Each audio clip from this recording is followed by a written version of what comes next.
Bien, gracias. Bienvenidos en nombre de la Universidad Popular y de Casa de Cultura a estos encuentros literarios, los 10º ya. Y tengo el honor de compartir mesa en esta tarde con Alberto Infantes, una persona que nos va a venir a hablar de la expresión emocional, entre otras cosas, a través de las letras, a través de la escritura, a través de volcar los sentimientos en lo que se comparte a través del texto. Y realmente para mí es todo un placer el poder presentar esta jornada y estar aquí al lado de estas dos personas que tanto entienden de literatura. Siempre que he venido a estos encuentros, he venido teniéndome que ir a otros sitios después y luego no me he ido, he faltado a los sitios de después porque me quedaba pegado a la silla por la importancia y por la trascendencia de lo que aquí se dice. La última vez estuve viajando a través de la vida de Picasso y de sus cuadros y tenía que irme a otro sitio y dije, ya llegaré y pediré disculpas, pero no me voy, porque me quedé prendado de lo que se estaba hablando y hoy creo que me va a pasar lo mismo. Entonces, sinceramente, presentar a Alberto Infantes, presentar la capacidad para la escritura que tiene él, y yo venía leyendo algo de lo que él ha hecho y saber que pertenece al mundo de la medicina, al mundo de las personas, porque hablar de medicina es hablar de personas, de pacientes, de enfermedades, de seres humanos a fin de cuentas, y ver cómo una persona como él puede transmitir lo que transmite a través de la lectura, volcar esos sentimientos y promover, yo creo que a fin de cuentas, la expresión emocional, sincera, a través de lo que se vuelca en la escritura vivencial, en lo que se siente, en lo que se transmite. Es una forma de terapia para nuestra vida, el volcar lo que uno siente y lo que uno vive a través del texto escrito. Entonces, hoy quiero recibir esa terapia y creo que va a ser muy interesante escuchar a alguien como Alberto Infantes. Gracias.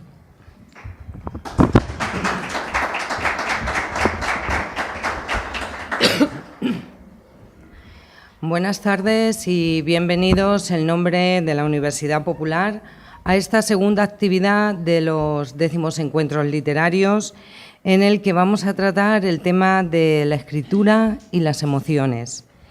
Este proyecto de los encuentros surge del taller de escritura creativa, donde Antonio García Soler pues incluye el contacto con personas que escriben para hacerlo más cercano, para llegar, para ver las experiencias directamente. Esta tarde también nos acompaña Belén Quílez como intérprete de la Asociación de Personas Sordas de Castilla-La Mancha. Es una forma más de que la palabra llegue, sea por el medio que sea, aunque sea por la vista, pero que ayuda a que todo sea más grande. Por supuesto, dar las gracias doblemente a Alberto Infantes, porque viene a compartir su experiencia y conocimientos para colaborar de una forma voluntaria con nuestra Universidad Popular y que este proyecto sea más grande. Yo les voy a leer un poco de su currículum para que lo conozcan un poco más.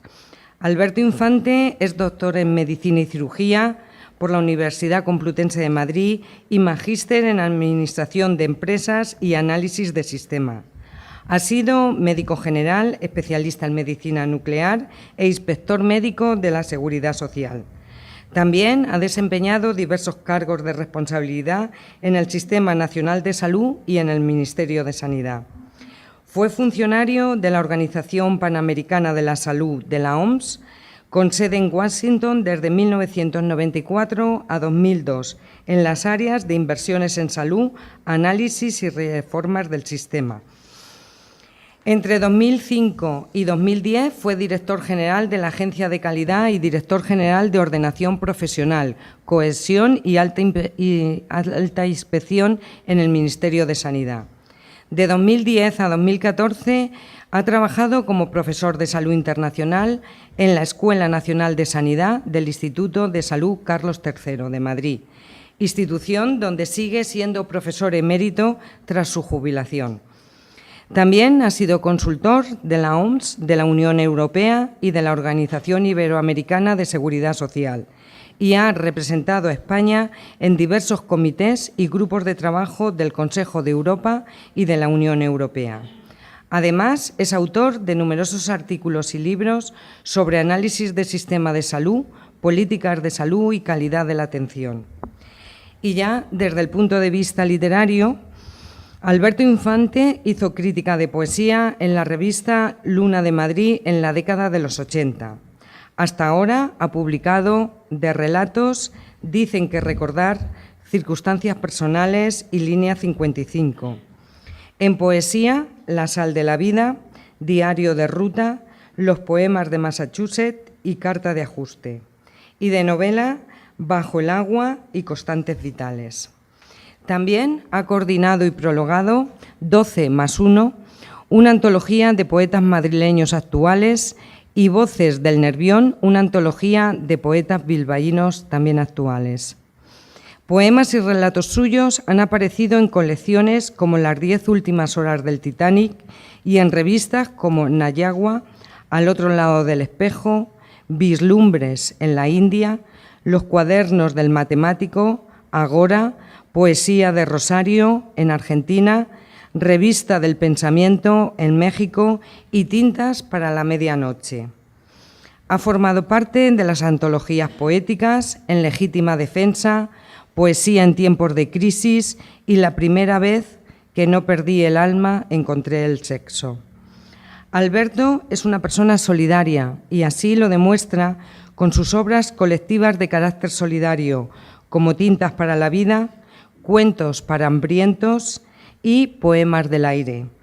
Y también confirma su participación en numerosas ONGs, como son Proyecto Entre dos orillas, que trabaja para promover el encuentro de personas y culturas para la lucha contra las actitudes raciales y la integración, Médicos del Mundo, Abaaz, movilizada en torno a los principales problemas que encara el mundo actual y por una globalización más humana, Asociación para la Recuperación de la Memoria Histórica, Amnistía Internacional y en la Asociación Aragadini, que tiene como fines mejorar la calidad de vida, el desarrollo personal, educativo, social, cognitivo y emocional de personas con cualquier tipo de discapacidad, así como su integración.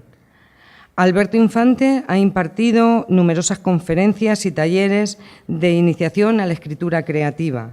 Durante 3 años coordinó el ciclo de poesías de primavera de Edimión en Fuentetaja, en Madrid. Buena parte de sus trabajos, algunos inéditos, pueden verse en la página www.albertoinfante.es. Desde abril de 2018 es el presidente de la Asociación Española de Médicos, Escritores y Artistas. Muchas gracias, Alberto, por estar con nosotros. Todo tuyo.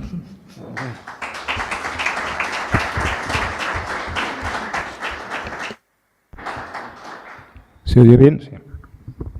Bueno, buenas tardes y muchas gracias. Muchas gracias al Ayuntamiento de Almansa, a la Universidad Popular, a este ciclo, a sus organizadores y a Amparo en particular, a todos ustedes por estar aquí, al pueblo de Almansa, que yo le comentaba antes al concejal que es una ciudad donde yo no había entrado nunca. Como madrileño militante que soy, he pasado por esta carretera en un sentido y otro numerosas veces a lo largo de mi vida, he reparado siempre en el impresionante perfil del castillo, pero nunca había tenido, o quizá la curiosidad y luego no la oportunidad, de haber entrado. En el poquito rato que he estado aquí, debo decir que he quedado impresionado porque me parece un lugar acogedor con gente maravillosa. Vamos, yo, en fin, solo puedo tener buenas palabras para esta ciudad, ¿no?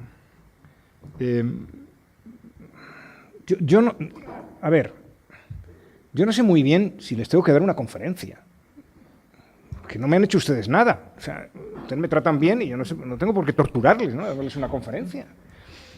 Ustedes se sientan ahí, llega un señor aquí, habla, perora, ¿no? Aguantan estoicos o estoicas y con suerte al final alguien levanta el dedo y hace una pregunta. No sé si es el formato que más me apetece y desde luego no estoy seguro que sea el que les apetece a ustedes, pero como me he comprometido a eso y yo soy muy cumplidor, pues, y he escrito un texto para ustedes, pues se lo voy a leer. ¿Qué remedio? Así que les pido su indulgencia. Vaya esto por delante. Si me salto algún párrafo para aliviar, no pasa nada tampoco. A ver, yo pensaba empezar con una frase que a mí me da vueltas siempre cuando hablo de novela, y es esto de que hay dos tipos de escritores, ¿no? Los escritores de la memoria y los escritores de la imaginación. Esto me lo dijo cuando yo volví a Estados Unidos y empezaba a escribir un amigo mío que era poeta y novelista. Pero claro, siempre que recuerdo esta frase, me sale a continuación la definición de novela de Balzac, que me parece mucho más interesante. Dice, Balzac definía la novela como la historia privada de las sociedades. La historia privada. Frente a la historia pública, la historia privada. Esta era la visión clásica del siglo XIX de los realistas franceses, ¿no? Entonces me puse a pensar, esto de la novela tiene más historia que esa, ¿no? Porque la verdad es que la novela la inventa Cervantes, reventando el género novelesco dominante en su época, el bestseller de su época, que eran las novelas de caballería, y no solo eso, no solo parodiándolas, sino en la segunda parte del Quijote, haciendo que Don Quijote recobre la razón en un episodio memorable desde el punto de vista semiótico y estructural en la narrativa europea, que abomine de ellas y que abomine de sí mismo como personaje. Esto es una operación que ha tardado mucho, hasta muy entrado el siglo XX, de que otros escritores se atrevieran a hacer esto, ¿eh? Y lo hizo Cervantes en el siglo XVI. Bueno, en todo caso, desde que Cervantes escribió por lo menos la primera parte, la segunda podría tener otros calificativos, pero la primera parte, desde que lo escribió, bueno, pues el realismo basado en la memoria de las cosas, ha constituido uno de los ejes, si no el principal, de la novela europea durante los siglos XIX y XX, ¿no? El realismo escribe recordando. Se escribe siempre en pasado, en realidad, aunque luego el tiempo que se utilice para redactarse al presente. Cuando hablo de memoria, en este sentido, no me refiero a un relato pormenorizado de hechos, situaciones, comportamientos al estilo de Zola y los escritores naturalistas, ¿no? En mi opinión, de eso, de este tipo de cosas, se ocupa o debería ocuparse más el periodismo. En las hemerotecas, en las fotografías, en los documentales, en los diarios, en los cuadernos de notas, hay muy buena materia prima para los novelistas. Pero ¿basta esta materia prima para escribir una novela, por muy de la memoria que sea? Me preguntaba yo esta mañana cuando venía para acá. Y lo que sigue, lo que les voy a contar ahora, son las respuestas que yo creo haberme ido dando durante los últimos años, en particular cuando me puse a escribir, he traído un par de ejemplares que me quedaban, o 3 quedan por ahí, de mi segunda novela, Constantes Vitales, que se publicó en el año 2016, y que es una novela cuya acción se ubica entre 1968 y 1982, y en la que, inevitablemente, discurren a la vez 3 transiciones en la novela. La transición política, que va de fondo, que ocurrió esos años; la transición profesional de un modelo de práctica médica que era el de mis maestros, herederos de Marañón y de Jiménez Díaz, hacia la medicina que tenemos hoy, multiparamétrica, tecnificada, más cuantitativa que cualitativa, con todo lo bueno y lo malo que eso pueda tener; y la tercera transición, que es lo que le da el carácter real de novela a Constantes Vitales, que es la transición del régimen emocional de los jóvenes médicos de mi generación durante ese periodo. Régimen emocional de unos muchachos que teníamos 18 años o 16 años cuando entramos en la facultad y que cuando acaba la novela teníamos 32, éramos padres de familia, teníamos responsabilidades profesionales y personales, y mientras tanto el país había cambiado, se le había dado, algunos incluso pensamos que habíamos contribuido a darle la vuelta como un calcetín, ¿no? Esa conformación del régimen emocional es lo que transforma 2 transiciones que se podían haber descrito como ensayos en novela, porque ahí es donde aparecen los sentimientos, las emociones, las contradicciones internas de los personajes, las ambiciones, las frustraciones, los miedos, donde aparece la condición humana, a la postre. Lo otro se puede describir de muchas formas. Podemos empezar por el principio. ¿Qué lleva, algunos de ustedes se lo habrán preguntado más de una vez, ¿no? ¿Qué lleva a un escritor a escribir y a publicar una novela? Hombre, a ver, escribir puede ser aceptable como rareza o capricho personal. Me refiero a publicar, no a escribir. Escribir se puede escribir de muchas maneras. La pregunta todavía es más general. ¿Por qué se publica tanto hoy en día? probablemente más que nunca antes. Otra cosa es que se venda poco y que las tiradas sean muy cortas, pero la variedad de títulos de lo que se publica es enorme. Enorme, mucho más que en los años 20 y 30 del siglo pasado, incluso mucho más que hace 40 años. Bueno, a ver, ¿por qué escribes? Pues por muchas razones, ¿no? Buscando fortuna y gloria, eso solo lo consiguen unos pocos. Y cualquiera que se pone a escribir ya sabe que solo lo consiguen unos pocos y que la probabilidad de que él o ella lo logre es bajísima. No creo yo que este sea el incentivo más importante, ¿no? Cuando se han hecho encuestas y se les ha preguntado, hay muchas razones, ¿no? Pero casi todas las respuestas tienen un denominador común explícito o subyacente, ¿no? No, yo escribo, dicen los que responden, para dar testimonio. Es decir, para relatar una determinada experiencia o serie de experiencias, por si eso le sirve a otros. Esto sería dar testimonio, ¿no? Ya, bien, pero ¿testimonio de qué? Porque, claro, al menos desde Freud, si no desde antes, ya sabemos que la memoria no es un almacén inerte y estático al que acudimos en busca de recuerdos y del que con mayor o menor esfuerzo vamos sacando lo que encontramos. No, la memoria no funciona así, ¿eh? La memoria es creativa y destructiva y es selectiva. No recordamos lo que queremos, recordamos lo que podemos. Y cuando buceamos en ella, además, no siempre hallamos lo que buscamos, o lo que esperábamos encontrar, o lo que más nos conviene. A veces nos llevamos más de un susto. Y más aún, sabemos que recordamos porque olvidamos, y olvidamos porque recordamos. Hay un cuento memorable de Borges, que me parece que es, ¿cómo se llama? El título lo tengo por aquí, yo para esto de los títulos, el de Funes. Bueno, pues, como ya le conocen, desde el olvido se puede recordar, desde la amnesia no. Lo contrario de la memoria es la amnesia, no es el olvido. El olvido es un mecanismo de la memoria. El olvido no despersonaliza, por ejemplo, y la amnesia sí. Y las demencias seniles, por ejemplo, la enfermedad de Alzheimer, nos parecen terribles precisamente porque conducen a la amnesia, no porque la gente olvide. En cierto sentido, la vida es un inacabable ir y venir del recuerdo al olvido y del olvido al recuerdo. Un ajetreado viaje interior que va fraguando nuestra personalidad íntima. Eso que los anglosajones llaman el self, que es una cosa un poco más complicada que el yo, pero bueno. Que es nuestra más poderosa seña de identidad, ¿no? Y esto que pasa a nivel individual, mutatis mutandi, en fin, con las debidas correcciones del caso, pasa también a nivel colectivo. Hay olvidos colectivos, hay recuerdos colectivos, memorias colectivas que se crean y se destruyen, ¿no? Permanentemente. Y ambas, esto sí lo sabemos bien, las memorias individuales y la memoria colectiva están muy entrelazadas. De hecho, se interaccionan mucho y desde luego da la impresión de que la memoria colectiva se nutre de las memorias individuales, aunque también afecta luego a las memorias individuales de las generaciones posteriores una vez que ha sido construida, ¿no? Por tanto, lo primero que hay que saber, el primer asunto que hay que plantearse es que el novelista de la memoria no es un historiador. No le incumbe reconstruir lo que realmente pasó.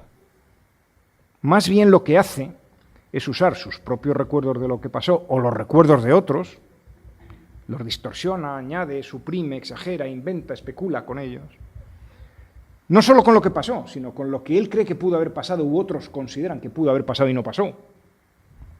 Con lo que quisieron, soñaron, propusieron, temieron, anhelaron, hicieron o no osaron hacer sus personajes.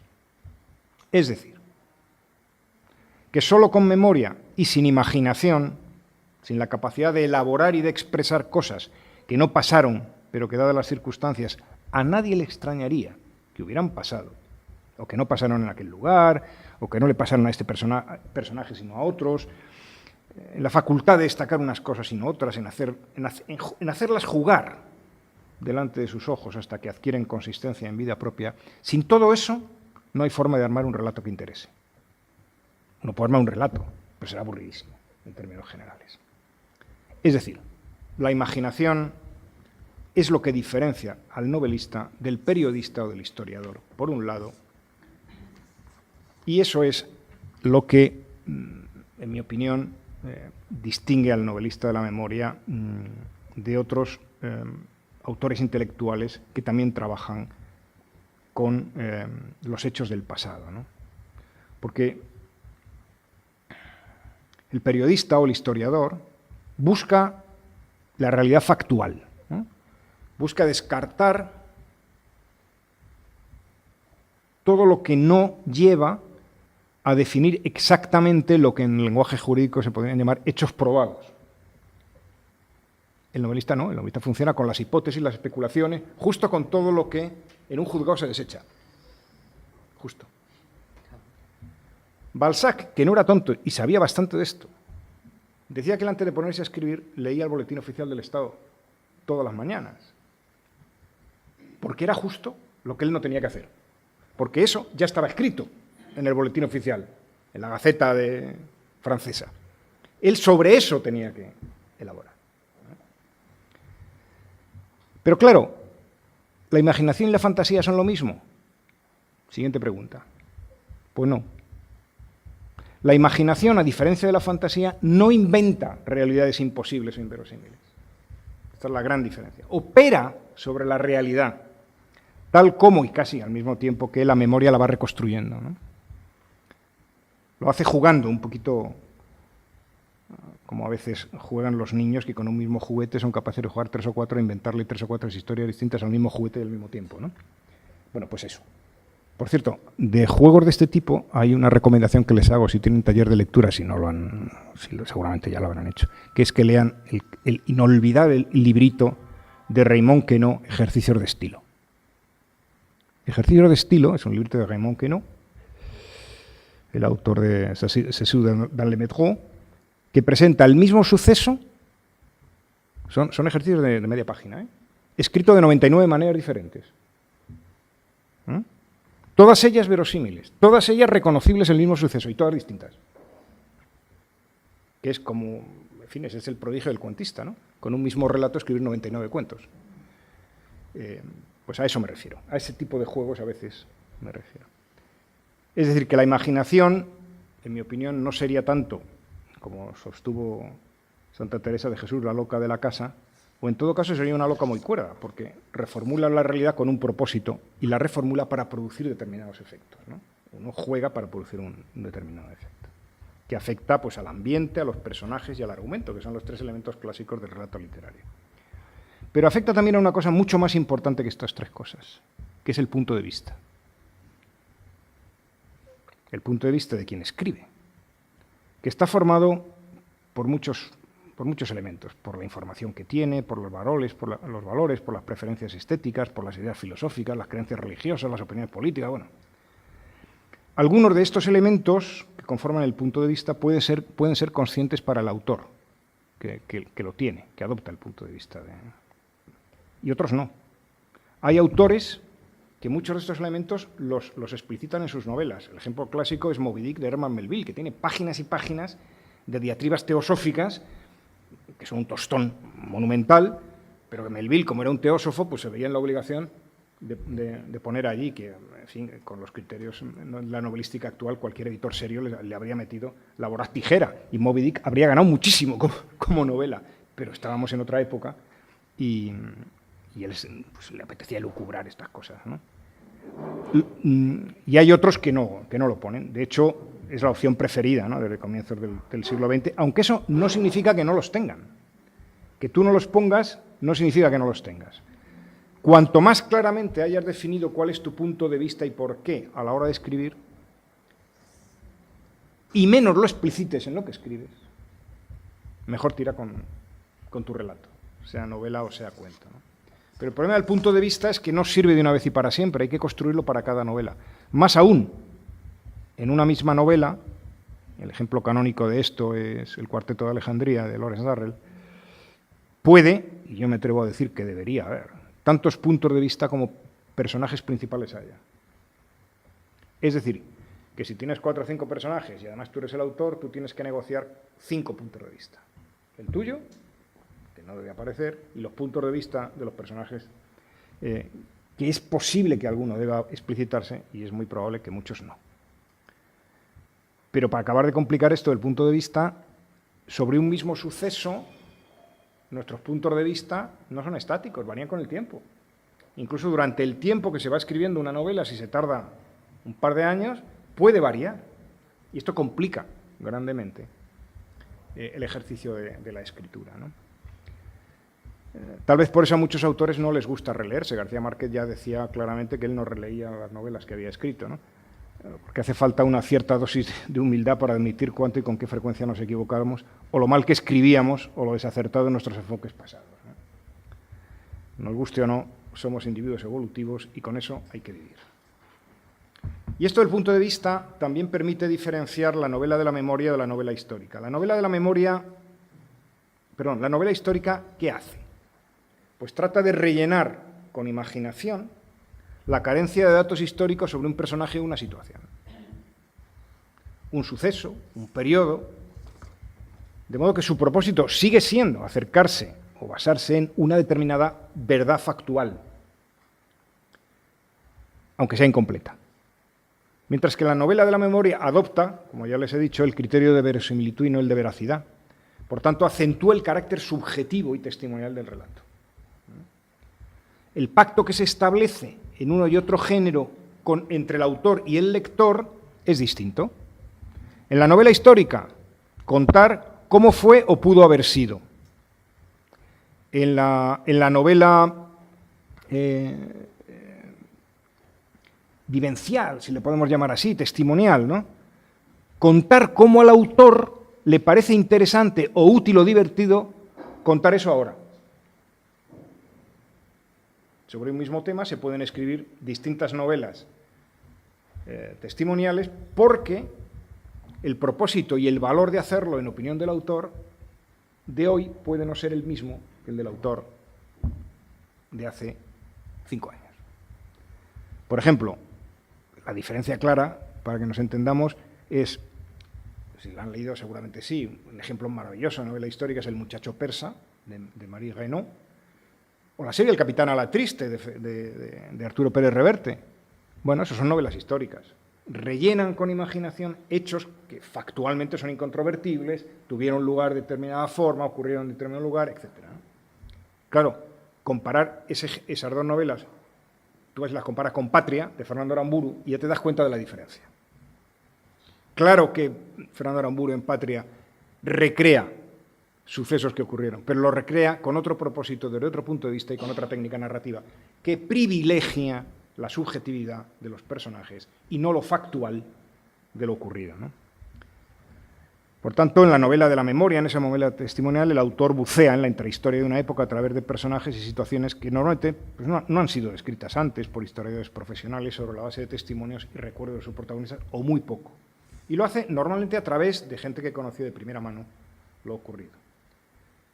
Las novelas históricas, debo decir de paso, yo que estoy casado con historiadora profesional, del tipo del muchacho persa o de la serie del capitán a la triste, suelen poner muy nerviosos a los profesionales de la historia porque las ven como una especie de ejercicio de intrusismo profesional, ¿no? Pero las novelas de la memoria, al contrario, les ayudan, porque les dan el clima moral y sentimental de cosas, les dan elementos de esta naturaleza que no suelen aparecer en los legajos, en los periódicos, en las fuentes escritas que habitualmente maneja el historiador profesional. Les completan el cuadro. Sí es una buena novela de esas características, ¿no? Hay un ejemplo de las dos cosas, que es un ejemplo que son los episodios nacionales, sobre todo en la primera fase, que son grandiosos, no solo por su extensión y por el talento narrativo de Galdós, sino porque en los episodios nacionales uno encuentra de lo uno y de lo otro. O sea, Galdós, probablemente después de Cervantes, es el escritor español más citado en otras lenguas por los episodios nacionales, porque es un ejemplo de esto que estoy hablando. Bueno, con todo lo que llevo dicho ya entenderán que la tercera pata de lo que yo les quería hablar, que son las autobiografías, ya deducirán que no creo mucho en ellas, ¿no? Lo comentaba yo, a esto de las autobiografías se le puede aplicar una frase que si no la dijo Freud pudo haberla dicho, y es que todas mienten, porque es inevitable que no lo hagan. O sea, no se puede uno autobiografiar. Eso, no. ¿Pueden ser a lo sumo esos escritos? Pues pueden ser aceptables novelas de la memoria, pero para hacer una buena biografía de alguien la tiene que hacer otro, porque no es posible distanciarse del cúmulo de sensaciones, sentimientos, colocarlas en perspectiva, jerarquizar en su grado de importancia relativa los sucesos, si no lo hace un tercero y además está muy entrenado en hacerlo, ¿no? Es muy curioso. Acabo de leer un libro que le recomiendo, el último que publicó ya cuando sabía que se iba a morir y encargó la edición a dos amigos que lo han publicado este mismo año, lo ha sacado Anagrama, que es el último libro de Oliver Sacks. Yo soy muy devoto de Oliver Sacks, me imagino que muchos de ustedes saben quién es, un neurobiólogo muy famoso, famosísimo. Si han visto la película Despertares, pues está basado en un libro de él, autor del hombre que confunde a su mujer con un sombrero, el tío Tusteno, en fin, un referente, ¿no? Sacks, que se dedicó toda su vida a estudiar el cerebro humano, tiene una cita que voy a reproducir porque es que merece la pena. Dice Sacks: al parecer no existe ningún mecanismo en la mente y en el cerebro que asegure el carácter verídico de nuestros recuerdos. Y lo que nos parece cierto o afirmamos que lo es, se basa tanto en nuestra imaginación como en nuestros sentidos. Lo asombroso es que las aberraciones exageradas de nuestros recuerdos son relativamente escasas y en su mayor parte nuestros recuerdos son sólidos y fiables, aunque también poseen una gran flexibilidad y creatividad. La confusión sobre sus orígenes o la indiferencia hacia estos puede parecernos paradójica, pero volviendo de nuevo a lo del cuento de Borges, dice: si pudiéramos identificar el origen de nuestro conocimiento, acabaríamos saturados de información irrelevante. Por tanto, no recordar dónde hemos aprendido o cuál es el origen de nuestro conocimiento y de nuestros recuerdos nos permite asimilar lo que leemos, lo que nos cuentan, lo que los demás dicen y piensan, lo que escriben y pintan, con la misma riqueza e intensidad que si fueran experiencias primarias nuestras. Nos permite ver y oír con los ojos y los oídos de los demás. La memoria no surge solo de la experiencia, sino del intercambio de muchas mentes.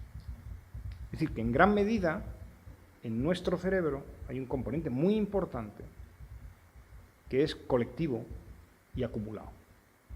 No tiene nada que ver esto con lo de los arquetipos junguianos, pero de alguna manera esta es la idea que subyace en el pensamiento de la neurología moderna, ¿no? Cuando te pones a escribir, tú crees que eres muy original. Normalmente no. Normalmente no. Ni en los temas, ni en los personajes, ni en las situaciones. Puede serlo en el estilo narrativo, que es ahí donde se por eso muchos de los autores del siglo XIX, Oscar Wilde entre ellos, decían que el estilo lo era todo, ¿no? Pero en todo lo demás, y no hay que preocuparse mucho por eso.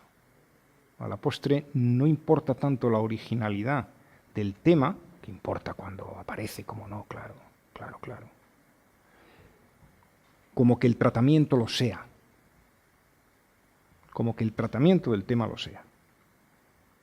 Para lo cual importa saber técnica narrativa. O sea, la técnica narrativa depende de la cultura, la literaria y la general del escritor y también del oficio, ¿no? El repertorio ese de trucos y recursos que hay para iniciar, desarrollar y terminar una novela del tipo que sea, ¿no? Además, la imaginación, como la memoria, se pueden cultivar y estimular. Hay otro libro que a todos los que les guste esto me parecen lecturas impagables, que es El Zen en el arte de escribir, de Ray Bradbury. Fahrenheit 451, se acordarán, ¿no?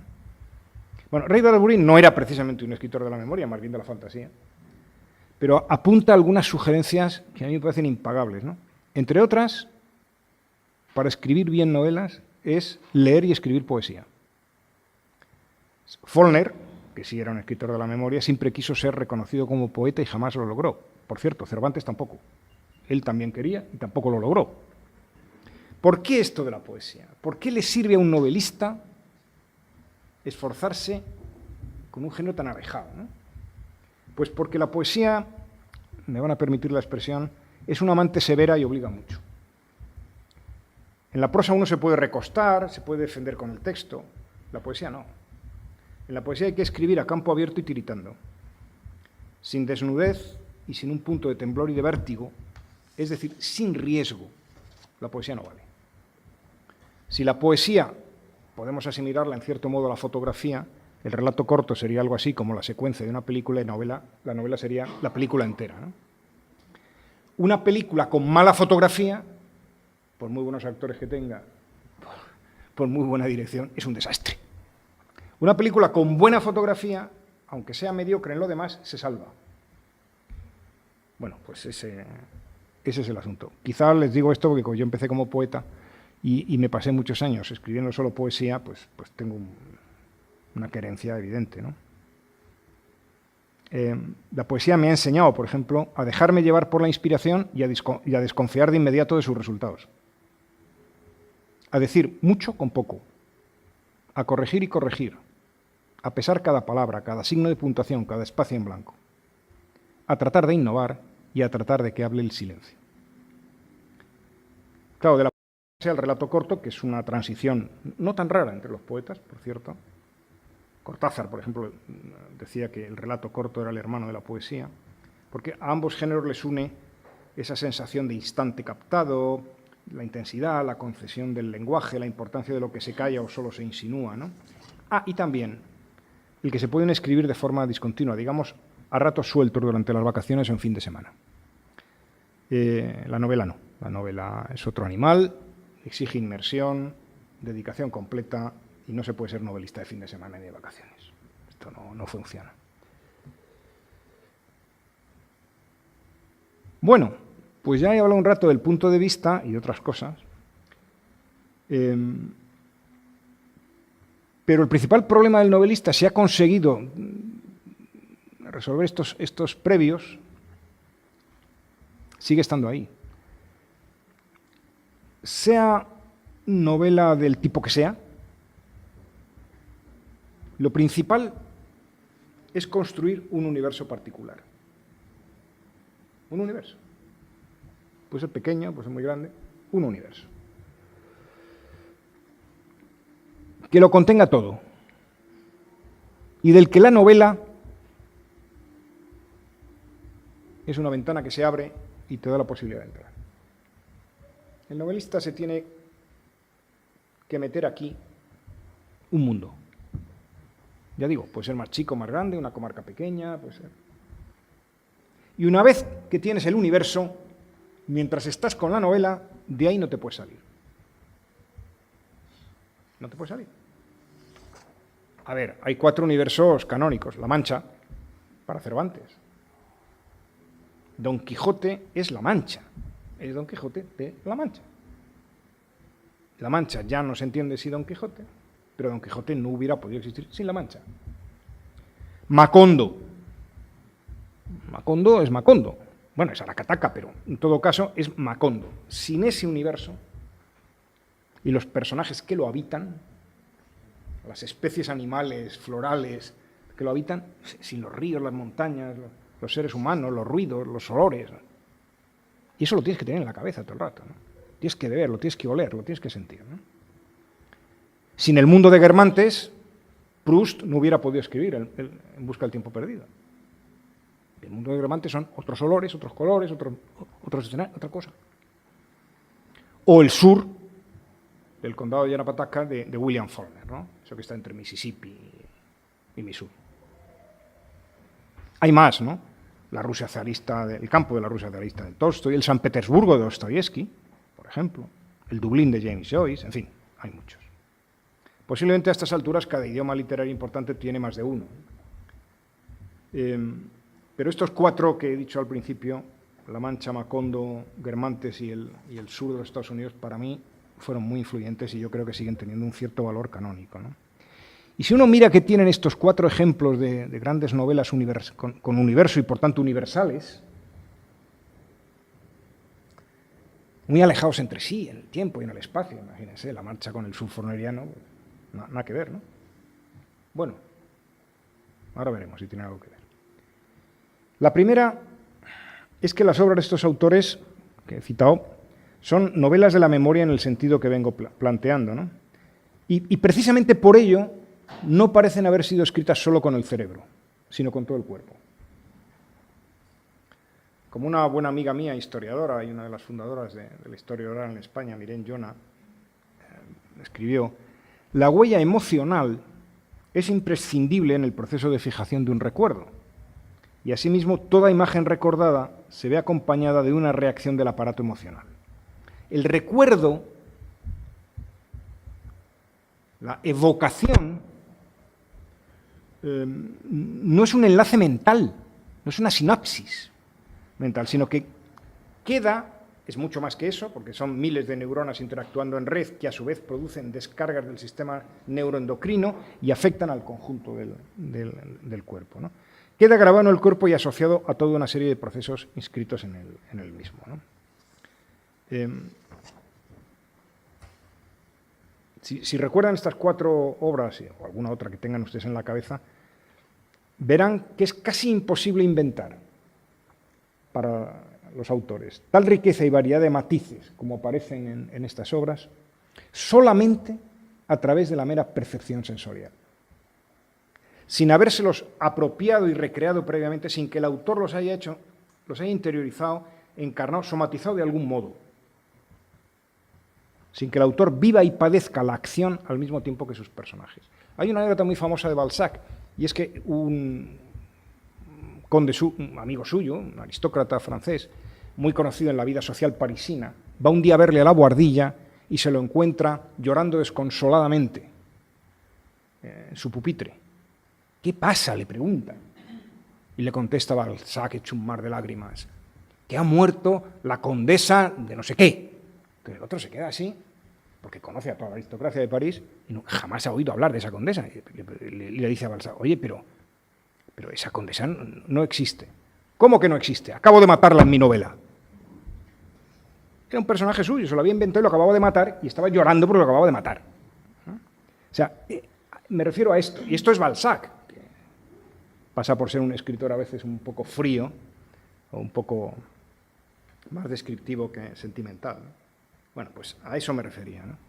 La segunda característica es que los personajes tienen vida y personalidad propia y en gran medida independiente, ¿no?, de la voluntad del autor, que muchas veces los acompaña, los observa, los tutela, pero poco, y cuanto menos interviene, pues mejor van, ¿no? Para eso hay que escribir en flotación, que es un estado fácil de reconocer, porque difícil de conseguir y fácil de reconocer, ¿no?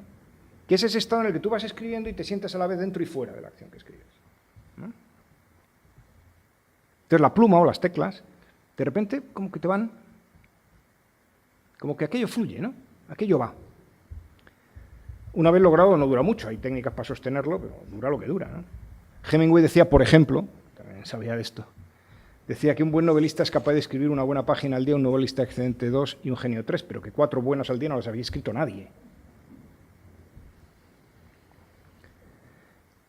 Yo no sé cómo los autores conseguían, supongo que Cervantes no le haría asco a un buen vino de su tierra. Proust, por ejemplo, se aislaba en una habitación acolchada y, a decir de algunos, tomaba pequeñas irregulares dosis de opio para poder escribir de la manera que lo hacía.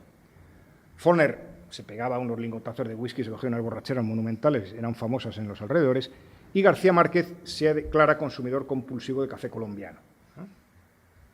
Yo personalmente prefiero el método de Paul Valéry, que sobre esto además ha escrito algunas páginas memorables, que no era novelista sino poeta y crítico, pero que viene al caso, que es levantarme muy temprano, escribir durante esas 2 o 3 horas que preceden y siguen inmediatamente al amanecer, cuando todo duerme y el nuevo día sigue siendo una promesa libre de obligaciones y frustraciones.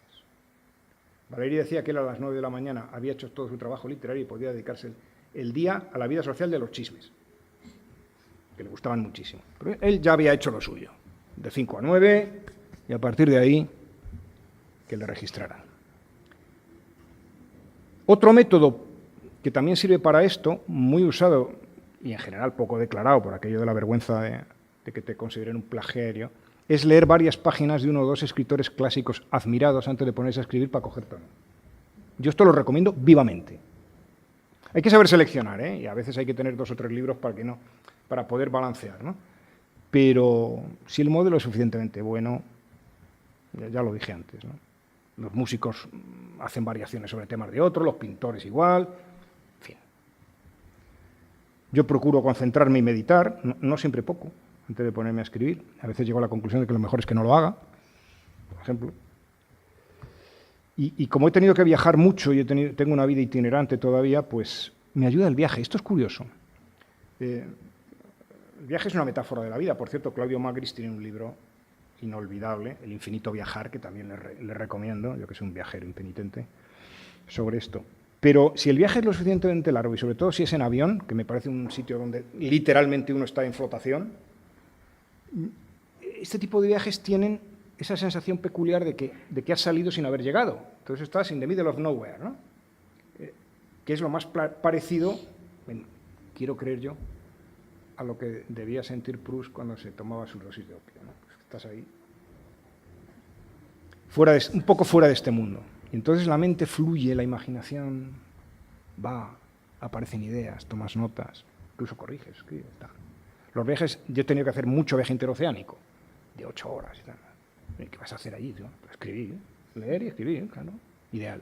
Me han salido unos cuentos maravillosos en general. Y tengo ahí un librito de cuentos, si a ustedes les interesa, partes de los cuales están escritos en los aviones, ¿no?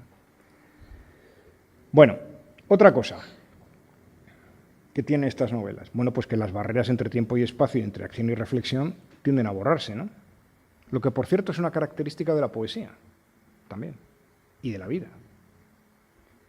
Porque nosotros vivimos siempre en tiempo presente. Freud decía que los seres humanos nos consideramos inmortales, sabiendo que nos vamos a morir. Porque si todo el día pensáramos que nos vamos a morir, nos moriríamos de la pena. Entonces, tenemos que estar permanentemente pensando que somos inmortales. Y viviendo en tiempo presente, un presente extendido, que incluye el pasado más reciente y el futuro predecible más inmediato, no es el presente de un minuto, es un presente un poquito largo, hay quien lo estira más y quien lo estira menos, las depresiones lo achican, prácticamente lo anulan, ¿no? Y es en ese escenario virtual donde estamos permanentemente dialogando con nuestro universo interior. Todos ustedes están ahí sentados, yo mismo casi mientras hablo, a ratos, mientras les miro, de vez en cuando, dialogo conmigo mismo. Ustedes lo hacen permanentemente. Y ese diálogo interior nos puebla y es lo que nos va construyendo. Ya lo dije antes, en cierta medida, ese relato sobre nuestra propia historia, ¿no? Que vamos, además, nutriendo con los materiales, que son muchos, que la realidad llamada exterior nos ofrece. Muchos psicólogos sostienen que el movimiento psicológico básico de los seres humanos es introversión-extroversión, dentro-fuera. ¿Esto qué significa? Que hay una barrera corporal. Identificamos que hasta aquí soy yo y de aquí para allá es lo otro. Bueno, esto que físicamente es así, gran parte de la literatura moderna y sobre todo la poesía y muchas técnicas de meditación, de procedencia asiática o hindú o china, pues tienden precisamente a flexibilizar esas barreras, a hacernos un continuo mayor entre el dentro y el fuera, con menos corte, ¿no? Esto está muy bien siempre y cuando no nos despersonalicemos, o a la hora de escribir siempre y cuando escribamos cosas que sean inteligibles, porque no, te pones a escribir en automático, como la escritura automática de los surrealistas de los años 20, pues lo que se produce muchas veces es una cosa que un tercero es incapaz de digerir, ¿no? O sea que el límite es ser inteligibles, pero con ese límite son ejercicios que van muy bien, ¿no?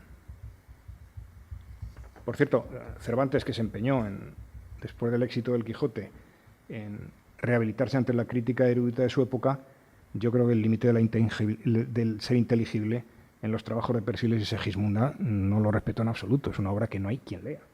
Vamos, supongo que los eruditos. Y en Proust, debo decir que hay párrafos, no solo en Melville, pero en Proust hay párrafos tan elegantes de prosa, eso sí, pero están tan plagados de interpolaciones, oraciones subordinadas, cláusulas de inclusión y exclusión, relativos, que lo leas 5 o 6 veces, no entiendes de qué va aquello. Entonces, ahí hay un límite, ¿no? Y Follner, hay veces, por ejemplo, mientras agonizo, que tiene páginas que son grandiosas, tú las lees, son grandiosas, pero son completamente ininteligibles. Le pasa un poquito también como a Melville. De los 4 autores que he mencionado, yo creo que García Márquez es el que aprendió mejor esto y es el único que no cae en ese riesgo, ¿no? Él lo explicó muy bien. No se trata de lo que he visto, sino de cómo lo he visto para contarlo, ¿no? El modo de contar condiciona mucho lo que se cuenta, ¿no? Y solo cuando el lector tiene la sensación de que lo que lee solo puede ser bien contado del modo como está leyendo, el escritor ha conseguido su objetivo. Hay que atrapar al lector, seducirlo, meterlo dentro y no soltarlo, que no escape. Y eso, pues eso se logra con ambiente, personajes, acción y voz narrativa vigorosas, ¿no? Y eso no se da, eso se construye. Dependiendo del talento y la dedicación se tarda más o menos, pero eso se trabaja, se construye. No pain, no gain, dice un conocido proverbio anglosajón, ¿no? Bueno, y por último, la novela de la memoria es consciente de su propio discurso, reflexiona sobre sí misma, tiende a hacer de esa reflexión un elemento importante, si no central, de la trama, ¿no?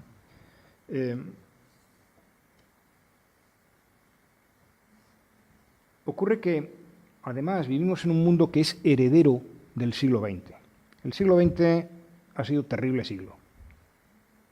2 guerras mundiales, los genocidios, los gulag, la teoría de la relatividad, que ha trastocado nuestras nociones de la física, la bomba atómica, el psicoanálisis, en fin. Todo eso y muchas otras cosas, que no cito, han llevado a un resultado que es muy importante, ¿no? Y es a tener que convivir con un criterio probabilístico de realidad. No sabemos en un momento dado si el electrón es corpúsculo o onda o dónde está. Sabemos que hay una alta probabilidad de que esté en un lugar, pero no podemos identificar el lugar exacto. Esta es la realidad íntima de la materia de la que estamos hechos. Y es tener también que convivir con una facultad, con la posibilidad de que no exista eso que llamamos un yo central, ¿no? Eso que llamamos la razón, ¿no? En este caso, la razón narrativa, ¿no? Es decir, cada vez el yo del escritor o de cualquiera de nosotros se parece más al teatro de Pirandello, ¿no? Donde un conjunto de actores dialogan entre sí en busca de argumento y de autor. Y además, por si fuera poco, la novela occidental está en vías de implosión, ¿no? Como resultado de fuerzas que tienen que ver con esto que hemos llamado la cultura del espectáculo, que privilegia la imagen y el ruido, y en la deriva hacia el bestsellerismo editorial o la búsqueda del pelotazo, en fin. Por tanto, y ya voy acabando esta digresión, nuestras vidas, la escritura como medio de comunicación, la literatura como modalidad artística, el libro como soporte mismamente, ¿no?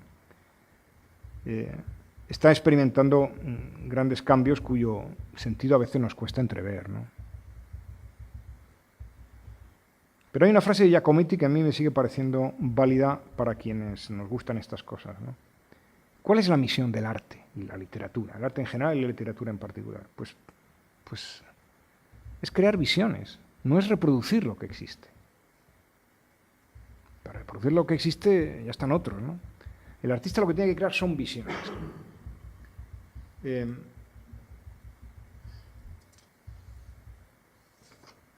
Por ejemplo, hoy, estos días, asistimos a un resurgir de la novela negra o policíaca, que es un género que ha mutado muy bien, se ha transmutado, ¿no? Como lo inventaron los clásicos del género, para abordar, por ejemplo, nuevas formas de gangsterismo, el gangsterismo de cuello blanco, de los especuladores financieros o de los políticos sin escrúpulos, ¿no? O de la literatura fantástica, o de la mal llamada literatura infantil, que tiene un florecimiento en España enorme, ¿no? O del cómic. Claro, con un cómic que no tiene nada que ver con el que se hacía cuando yo era niño, iba a comprar los tebeos de hazañas bélicas o de Roberto Alcázar y Pedrín. No, eso. Hoy el cómic tiene unas calidades artísticas, unos argumentos literarios, en fin, con un poderío muy superior, ¿no? Y también, y lo he dejado para el final, hasta hace poco la memoria de la novela estaba habitada tan solo por hombres. Bueno, lo mismo que el ensayo filosófico y antropológico, y salvo excepciones, hombres eran quienes las escribían y quienes las publicaban. Una situación que ha empezado a cambiar desde hace unos 30 o 40 años, y últimamente mucho y muy deprisa, porque afortunadamente cada vez hay más mujeres que publican novelas, y, bueno, y poesía y relatos y ensayos, ¿no? Por ejemplo, de las 12 mujeres premiadas con el Nobel de Literatura hasta ahora, solo 12, 7 de los 12 premios han ocurrido entre el 91 y el año 2016. Y de las 7, 5 son novelistas, una es poeta y otra es escritora de cuentos. Quien no haya leído a Alice Munro, que lo haga, por favor. Premio Nobel de Literatura, canadiense, escritora de cuentos, de relatos.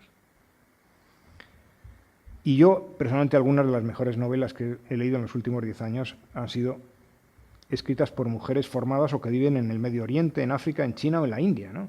El Dios de las cosas pequeñas de Arundhati Roy hasta la obra de la senegalesa Aminata Sow, ¿no? O las obras de Fátima Mernissi, de la escritora marroquí, Sueños en el umbral o Memorias de una niña en el harén. Esto implica una ampliación y un enriquecimiento extraordinarios del universo simbólico y de los valores de la novela, ¿no? Y al mismo tiempo una aproximación diferente, ¿no? Yo no creo que se pueda hablar de una novelística de mujeres, entre comillas, aunque hay editoriales dispuestas a explotar esta beta y hacen bien. Yo creo que las novelas son buenas o malas en el sentido antes expuesto y que eso es lo que importa, ¿no? Tampoco tengo mucho conocimiento para decir algo medianamente interesante sobre las posibles tendencias que las nuevas autoras apuntar. Me gustaría creer que lo material, lo corporal, lo sensitivo, lo afectivo, lo territorial y lo cotidiano ganarán espacio con la presencia de autoras cada vez mejores, cada vez más, y que lo perderán los debates abstractos, las grandes batallas reales imaginarias, los héroes absurdos y los discursos buenos. Pero, en fin, no estoy muy seguro. Bueno, pero volviendo a lo que habíamos empezado. Para afrontar el duro esfuerzo que supone pasar 3 o 4 años escribiendo una novela que probablemente no le dará al autor o a la autora ni fortuna ni gloria, hay que responder con claridad a 3 preguntas. ¿Quién cuenta? ¿Por qué cuenta lo que cuenta y no otra cosa? ¿Y a quién se lo cuenta? Esas respuestas pueden estar explícitas o no en el texto, pero el escritor o la escritora lo tiene que tener muy claro en su cabeza. De otra forma, no terminará. Puede que no empiece, pero si empieza, seguramente no terminará. Y esto ya enlaza con lo último que les quería contar. Contar historias parece constitutivo de la condición humana, porque somos los únicos seres vivos que cuentan historias y las guardan para transmitirlas. Que se sepa. ¿Por qué? Pues hombre, probablemente porque a lo largo de milenios nuestros antepasados se hominizaron así, tanto a nivel individual como colectivo. Nuestra identidad personal se construye así. Cada segundo, cada minuto, cada hora nos contamos historias. Incluso cuando creemos no pensar en nada. Cuando ustedes creen no pensar en nada, salvo que hayan conseguido ser practicantes de yoga avanzado, están pensando en cosas, aunque sean fragmentarias, ¿no? Estamos en continua reelaboración. En esa historia interior aparecen y desaparecen multitud de personajes, situaciones reales, nosotros mismos, o los recuerdos más o menos reinventados que nosotros mismos nos relatamos, ¿no? Los recuerdos sí es cierto que se organizan en torno a enclaves de memoria, ¿no? Hay recuerdos que actúan como centros de constelaciones de recuerdos más pequeños, y tú llegas ahí y tiras de ellos, salen como en racimo de uvas otro de ellos asociado, ¿no? Que es esto que hemos llamado los enclaves de la memoria. Que un recuerdo se transforme en un enclave de memoria depende sobre todo del correlato emocional, de con cuánta emoción está vinculado. Cuanto más fuerte es la emoción del hecho que recordamos, más probabilidades tiene ese hecho de ser recordado más vividamente y durante más tiempo, y de funcionar como un enclave de memoria, ¿no? Por cierto, los sentimientos también evolucionan, y los sentimientos sí que no son privativos de los seres humanos, ¿eh? Los compartimos con otros seres vivos, en particular con los mamíferos superiores, y no existe conciencia ni pensamiento sin sentimientos. Esto del pienso luego existo de Descartes fue una mistificación absolutamente disparatada, ¿no? La condición necesaria para pensar es existir. Existo luego pienso. Y no se puede existir, al menos no en el reino animal, sin sentir. Hay un neurólogo que sí, está muy de moda ahora, pero aunque no lo estuviera, ¿no? Yo se lo recomendaría vivamente, que es Antonio Damasio, que ha escrito muchos libros sobre esto, el error de Descartes. El último, que lo sacó en 2016, se titula El extraño orden de las cosas. No es un libro para leer por no iniciados, lo lamento, pero sintetiza muy bien la forma en que la evolución como somos en términos de sentimientos, de conciencia y de pensamiento, ¿no? Es decir, que tenía razón María Zambrano con esto de la razón sentida y de el sentimiento que razona. Lo que ocurre es que incluso en estos enclaves de memoria, me parece que lo mencioné al principio, nosotros no recordamos el suceso como tal y no recordamos la primera versión de nuestro recuerdo, vamos construyendo sobre la última y la vamos añadiendo y distorsionando, vamos añadiendo y distorsionando. Nuestra memoria es inestable, es permanentemente inestable, ¿no? Ahí vamos. Y esto es complicado, ¿no? Esto es complicado porque para quien es escritor, recoger relatos de personas es maravilloso, para quien hace historia oral es una tortura.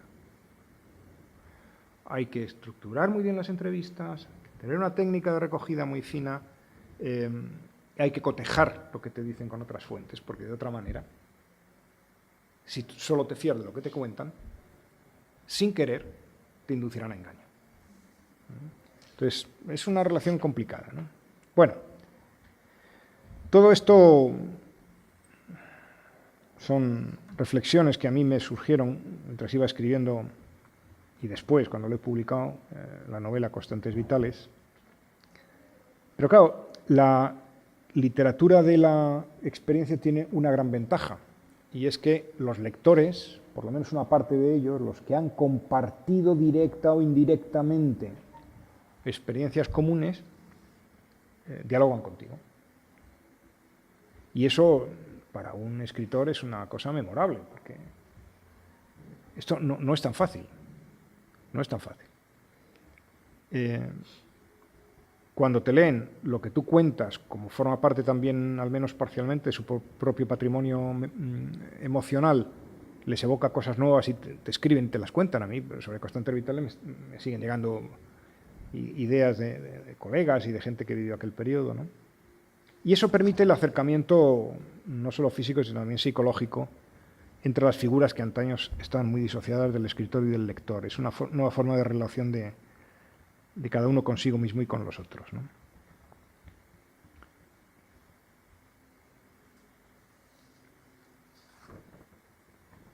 Voy acabando. La verdad es que lo que quería decirles, de todas maneras, con esto de los sentimientos, que ahora está muy de moda, también hay que tener un poquito de cuidado, ¿no?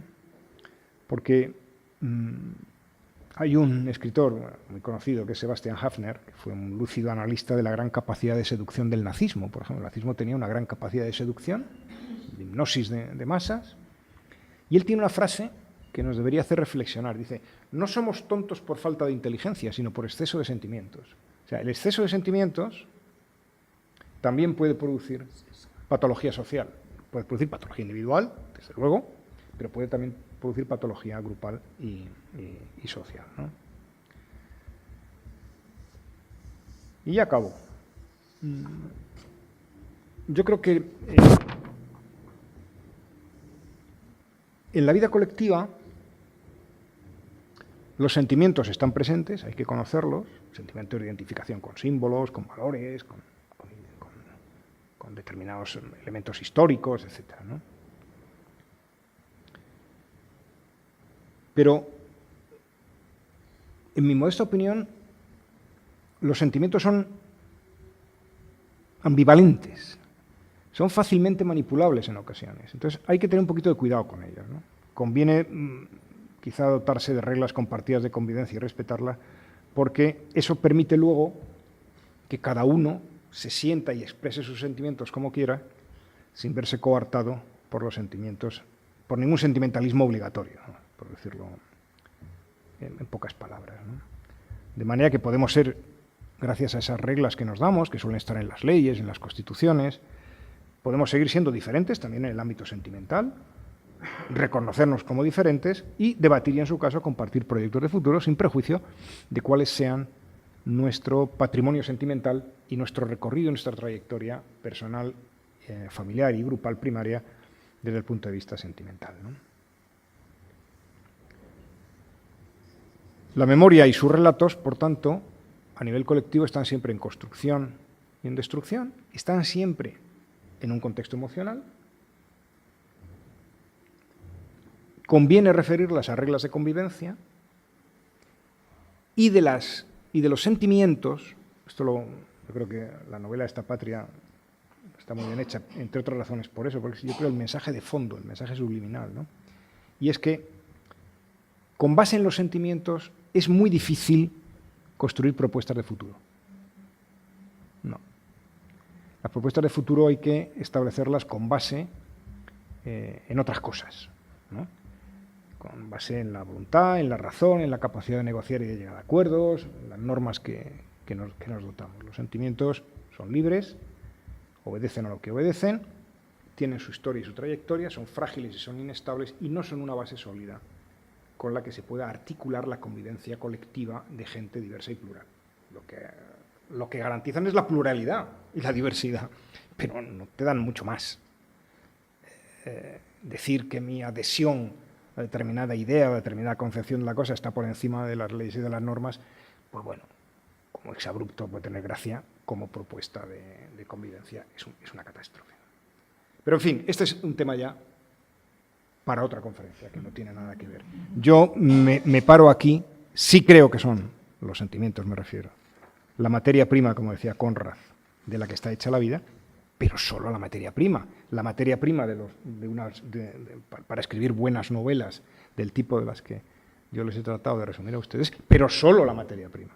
Esas materias primas hay que trabajarlas y desarrollarlas, hay que enmarcarlas en otras cosas, en unos casos en técnicas narrativas y en mecanismos de narración, y en otros casos en normas y en reglas de convivencia, para que sus potencialidades se expresen y sus riesgos se minimicen. Bueno, pues hasta aquí. Muchas gracias. Vaya tostón, ¿no?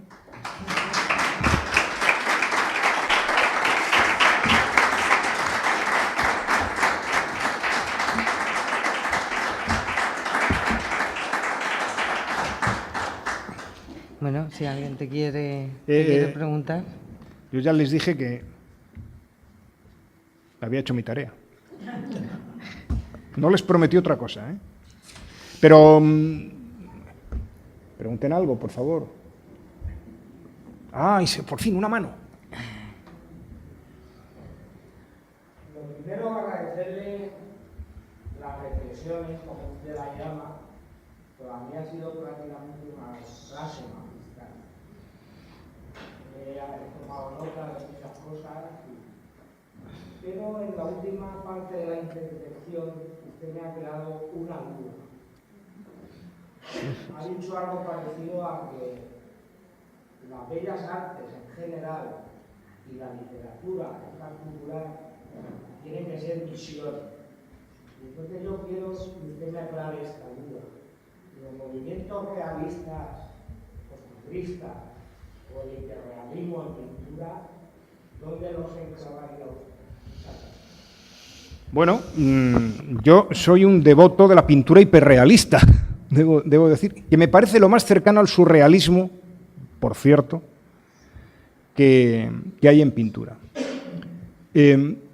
La hiperrealidad y la surrealidad, como los extremeños, se tocan. Porque son, a la postre, exageraciones estéticas, por los dos extremos, de elementos que conforman eso que llamamos la realidad. Bueno, o nuestra percepción de la realidad, ¿no? La frase es de Giacometti. La misión del arte, decía, no es reproducirlo, es crear visiones, no reproducir lo que existe. Él, si recuerdan cómo es su escultura, la de Giacometti, pues, en fin, ya verán que los seres humanos de Giacometti son unos seres humanos que las esculturas que él tiene, uno identifica como ser humano, dice, esto es un ser humano. Lo identifica. Por tanto, siguen siendo inteligibles, no son ininteligibles, no son abstractos, son inteligibles como ser humano. Ahora, uno dice, pero ¿es un ser humano? Y dice, no, no es un ser humano. Es a la vez un ser humano y no lo es. ¿Por qué? Porque conserva los perfiles, las formas, la manera de andar del ser humano, y el resto de los rasgos corporales están tan estilizados y tan deformados que no son reconocibles como tales. Es un bonito ejercicio paradójico, es una paradoja de cómo una cosa puede ser y no ser, en este caso, ser un ser humano y no serlo al mismo tiempo. Y es una apelación continuada a la naturaleza, en gran medida paradójica, de nuestra propia conciencia. Y, por tanto, de las percepciones que sobre la realidad nuestra conciencia nos provee. ¿De acuerdo? ¿Qué es una visión? Hombre, una visión, como su mismo nombre indica, no es un fantasma, no es una alucinación. Una alucinación y un fantasma, su carácter fundamental es que cualquiera, el común, la mayoría de quienes los ven, rápidamente comprenden que no forma parte de la misma realidad que forman parte quienes los están observando. Son una fantasía, ¿de acuerdo? En el caso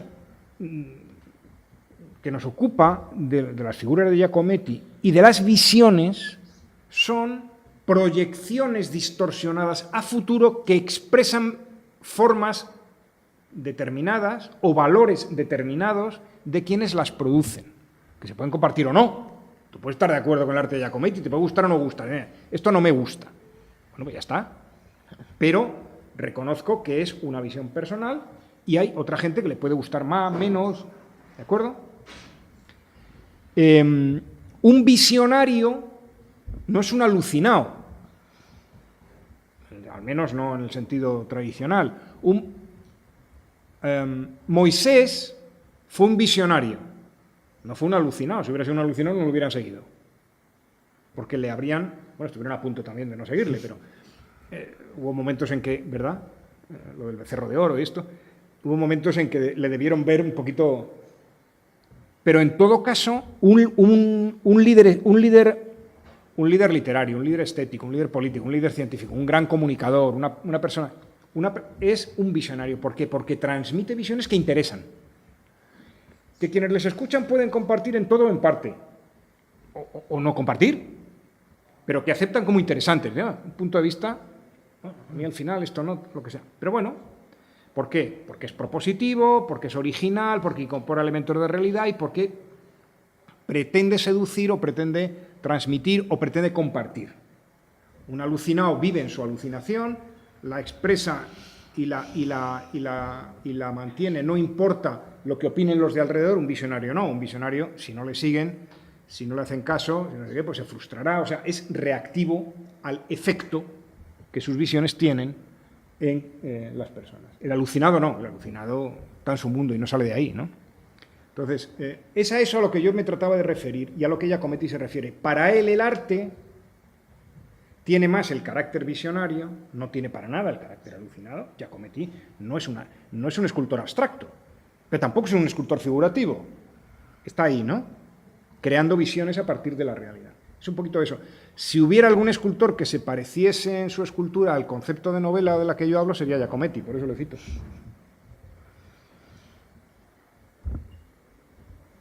Por favor. Bueno, reitero lo que he dicho Luis, enhorabuena por la... Pero esto se lo dicen a todos, ¿no? Pero somos un caballero más, lo repetimos siempre. Y lo reiteramos, en este caso es cierto. Y aparte del parecer magistral, porque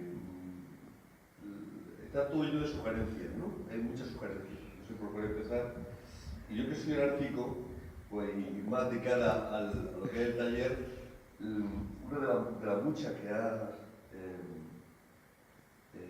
no he lanzado ha sido, por ejemplo, esa que hay un momento en la escritura que a veces podemos sentir en que parece que surfeamos, entre comillas, que sobrevolamos.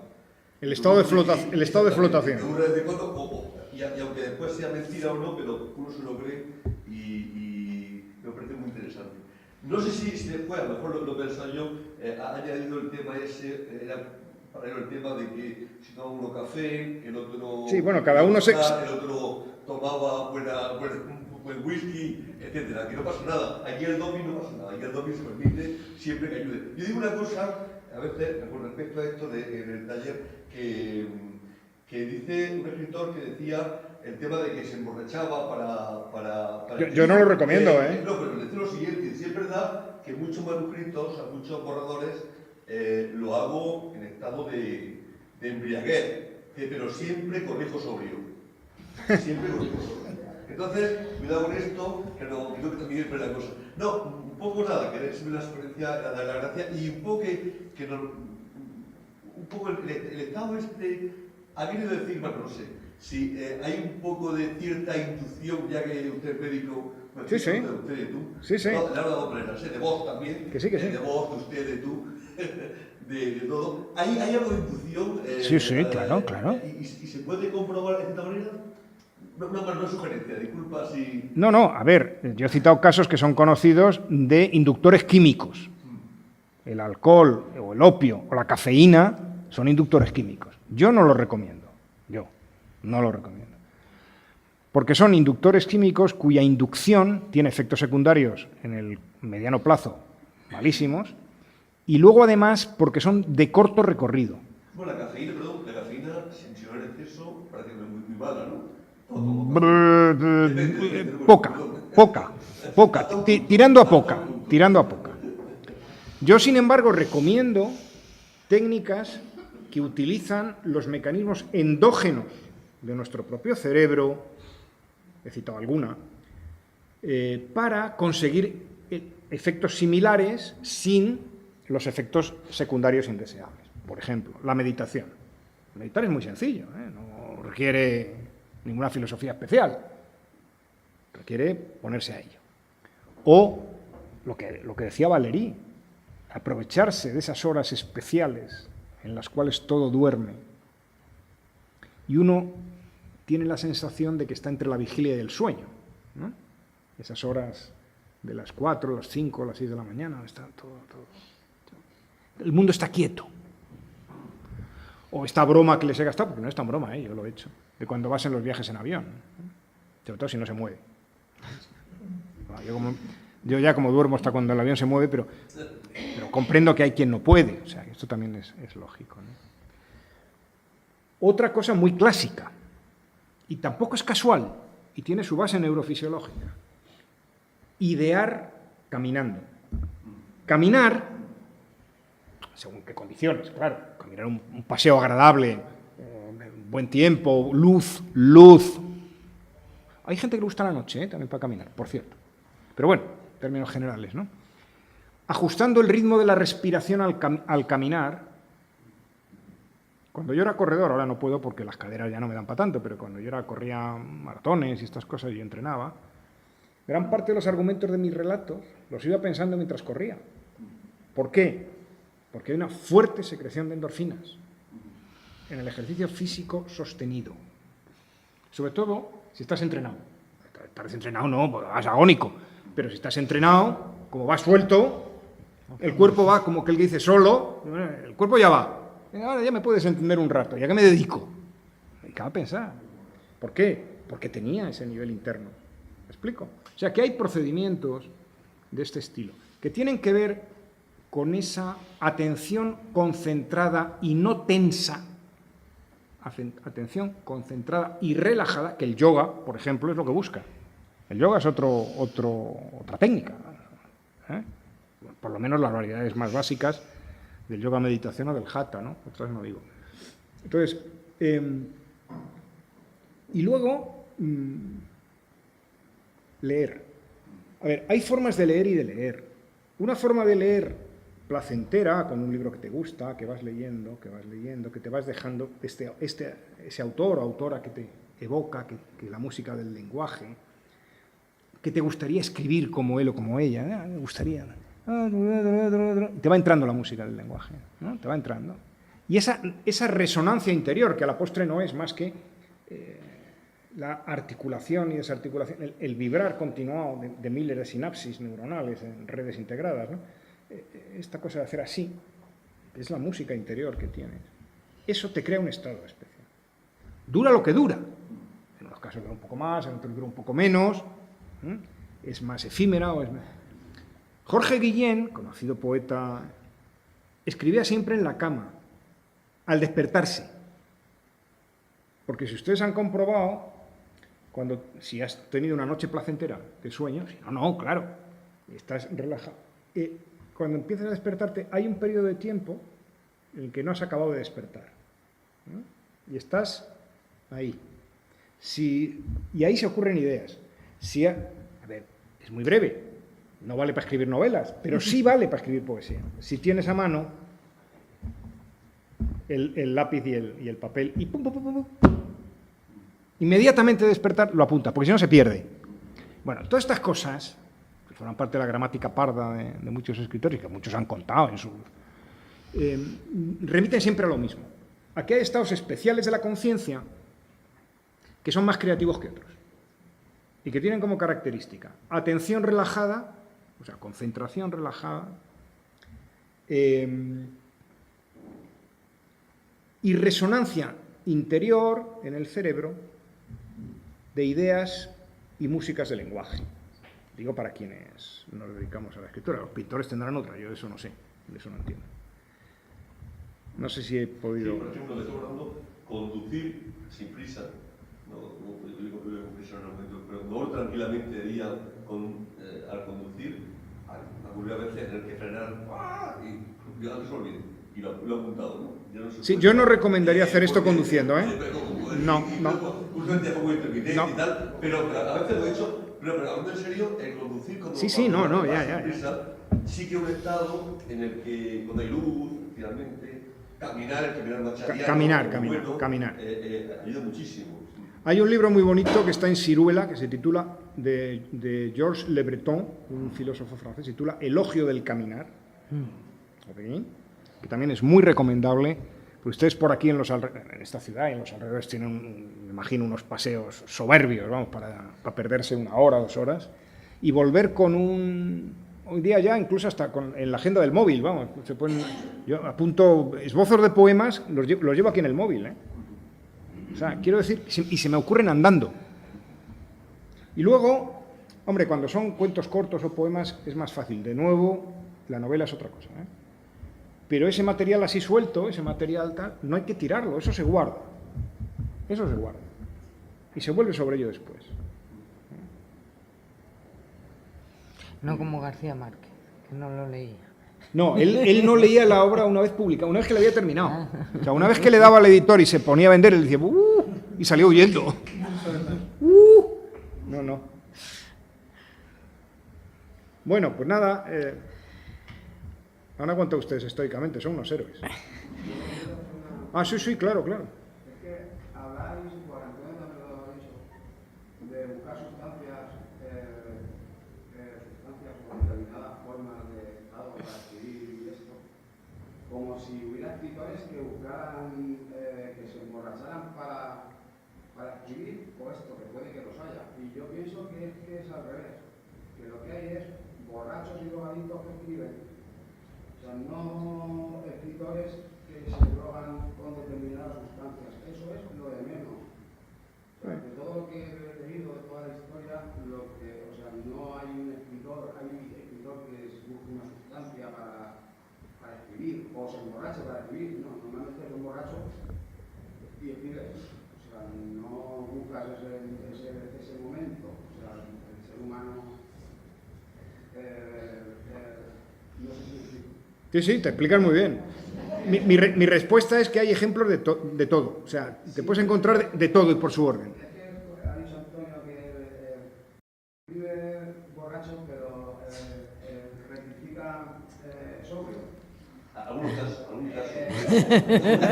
Bueno, ya empezamos a bajar. La dosis la empezamos a bajar. O sea, ¿dónde está sobrio un borracho o un drogadicto? O sea, es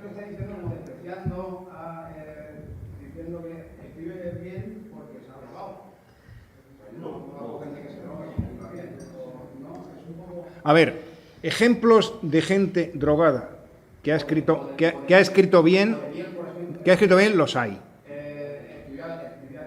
Sí. Pero es que no escribía, o sea, no busca una sustancia que tenga más imaginación, ¿no? Es que la visto lo vio. Bueno. O empiezan no siéndolo y acaba siéndolo. Si es que esto es evolutivo, o sea, estas cosas se modifican. Una sustancia o un estado como el yoga. Sí. O sea, porque no sé si el yoga y drogarse o beber, creo que no parece no. Yo prefiero el yoga, y aconsejo el yoga. Que quede claro. No hay ninguna duda al respecto. Pero existió... A ver, ¿qué hay más por ahí detrás? Existieron a la Poe, Ernest Hemingway, Sí, hombre, claro. etcétera. Y Tomás de Quincy tiene un libro maravilloso, Las memorias de un fumador de opio. Y Coleridge, su mejor poema, Kublai Khan, está escrito en una embriaguez de hachís de estas tremendas. O sea, a ver, sí, claro. ¿Qué ocurre? Pues hombre, que eso tiene costes. Que eso... La estimulación con sustancias químicas es, uno, salvo excepciones, que las hay, de corto recorrido, o sea, es un estímulo de corto recorrido, dura poco tiempo, es una estimulación a efectos literarios de resultado incierto, porque no es fácilmente controlable, y en tercer lugar, en el mediano plazo tiene efectos secundarios demoledores, que pueden acabar, como le pasó a Malcolm Lowry, bajo el volcán, que pueden acabar con la carrera misma literaria del escritor. Bueno, o le pasó a Jack London. O sea, en ese sentido hay que tener muchísimo cuidado. O sea, vamos, yo, que no bebo, soy abstemio, y que no fumo, y que antes tomaba café y cada vez tomo menos, pues ya comprenderán que prefiero recomendarles métodos naturales que a quien lo necesite, hay quien no lo necesita. Balzac, que se sepa, no lo necesitaba. Que a quien lo necesite le pueden ayudar a conseguir esa especial situación donde fluye, ¿no?, lo que se escribe. Y he citado antes algunos, ¿no? El caminar. A mí, últimamente, con la edad que tengo, antes era correr. Y nadar, por ejemplo. Nadar es un ejercicio, sobre todo nadar fondo en piscina. Yo soy un nadador de fondo en piscina también. Y es el clásico ejercicio físico que relaja, que es un ejercicio físico de gran intensidad, pero relajado. Porque no se hace contra resistencia dura. O sea, vas, pum, pum, pum, pum, pum, coges tu ritmo, pum, pum, pum, pum, pum. Y yo, la verdad es que ahí sí que me sentía en flotación, en el sentido literal y mental de la palabra, ¿no? Bueno, a esto me refería. Pero vamos, cada maestrillo tiene su librillo, ¿eh? O sea, yo no me atrevería en esto a dar ninguna regla. El arte, en general, es una suma de excepciones afortunadas. No hay muchas reglas. Bueno, ¿se han quedado? Nos vamos, ¿no? ¿Les parece bien? Bueno, pues yo he traído ahí algún libro por si alguien se anima. Vender algún libro siempre es una cosa grata. Muchas gracias.